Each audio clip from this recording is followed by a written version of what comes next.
working with Gurinder Chadha? जी, my experience of working with Gurinder Chadha amazing.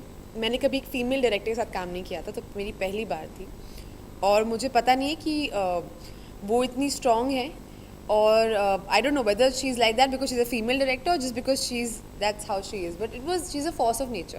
कहते हैं जैसे आंधी तूफान बारिश बिजली जैसी फोर्सेस ऑफ नेचर होती है, वो वैसी ही हैं।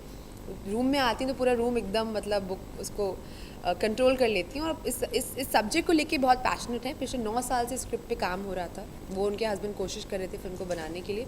और चाहे हिंदुस्तान हो या वेस्ट हो, एक महिला के लिए पिक्चर बनाना बहुत मुश्किल बात है और वहाँ पे भी ये सोच है कि औरतें सिर्फ एक तरीके की फ़िल्म बना सकती हैं, small budget indie diaspora films. So for a female director to imagine envisage and make such a big film was a struggle, खासकर क्योंकि वो ब्राउन है, जैसे वहाँ कहा जाता है एशियन ओरिजिन की हैं, वाइट नहीं है, तो उसके अपने स्ट्रगल होते हैं। तो और उसके बावजूद वो पिछले इतने आई थिंक 25 साल या कितने साल हो गए उनको, जब उनकी पहली फिल्म मेरे ख्याल से भाजी ऑन द बीच थी, जो मैंने कॉलेज में देखी थी, जो मुझे बहुत पसंद थी। और फिल्में बनाना और जो फिल्में आप बनाना चाहते हैं वो फिल्में बनाना, जिस तरीके से आप बनाना चाहते हैं, जो कास्ट आप उसमें कास्ट करना चाहते हैं, आई थिंक ये बहुत ही डिफ़िकल्ट डिसीजंस होते हैं। But hats off to her. I think I like working with strong people, क्योंकि आई फील आप भी ग्रो करते हैं उनके साथ। जब बहस होती है या आर्ग्यूमेंट होता है स्क्रिप्ट को लेके, आपके कैरेक्टर को लेके, तो आप भी बहुत ग्रो करते हैं उस प्रोसेस में। तो मेरा तो बहुत ही इंजॉयबल एक्सपीरियंस था उनके साथ काम करने का। You said just right now you love to work with strong people. Yes. Apart from Raghavan, Anurag Kashyap, who are the strong people in the industry who you like to work with? Everyone is strong. I want to work with everybody. Okay, what other things than pipeline? I'm working on a very beautiful film right now called Kala. It's with Rajni sir, and I'm in the middle of shooting for that right now. You can throw some light on the Well, name is to, Kala. to throw light on Kala, it's too early.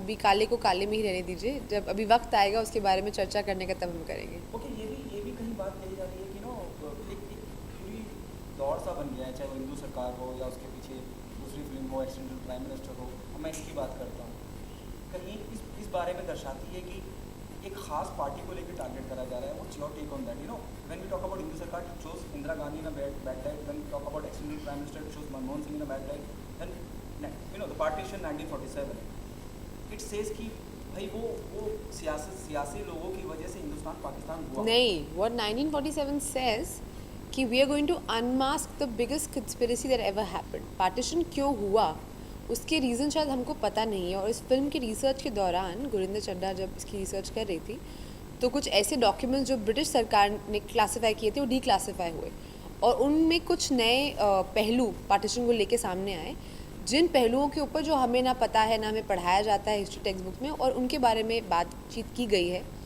And वो important है हम लोगों के लिए जानना, चाहे वो film के माध्यम से क्यों ना हो, क्योंकि वो हमारी हिस्ट्री है, वो हमारा सच है, वो हमारा पास्ट है। आई डोंट थिंक मुझे देखिए पॉलिटिक्स ना तो समझ आता है, ना मैं इतनी इंटेलिजेंट हूँ कि अगर कोई कुछ बात कह रहा है। आई डोंट थिंक सो इस फिल्म में कोई ऐसा पॉलिटिकल रेफरेंस है for a current existing political party. The last one, what message do you want to give your fans why they come and be a part of it? तो the message I want to give to all my fans कि please आके partition 947 देखिए। 18 अगस्त को release हो रही है और बहुत ही खूबसूरत फिल्म है। एक फ़िल्म जो मोहब्बत की बात करती है, जो यूनिटी की बात करती है, जो ये बात करती है कि हमें अपने डिफरेंसेस को छोड़ के अपनी सिमिलैरिटीज़ के बारे में बात करनी चाहिए। और ये पार्टीशन जो हमारे मुल्क में हुआ और इतने सारे लोगों की जाने गई, I think the time has come after 70 years कि हम उनकी मेमोरी को ऑनर करें, उनके सैक्रिफाइसेस को ऑनर करें और कोशिश करें कि एज रिस्पॉन्सिबल सिटीजन्स हम ऐसे माहौल अपने देश में ना पैदा होने दें, ना क्रिएट होने दें, जिससे हमारे बीच में डिफरेंसेस आएँ। So I think if you're an Indian, do yourself a favor. Please go watch Partition 947. Thank you.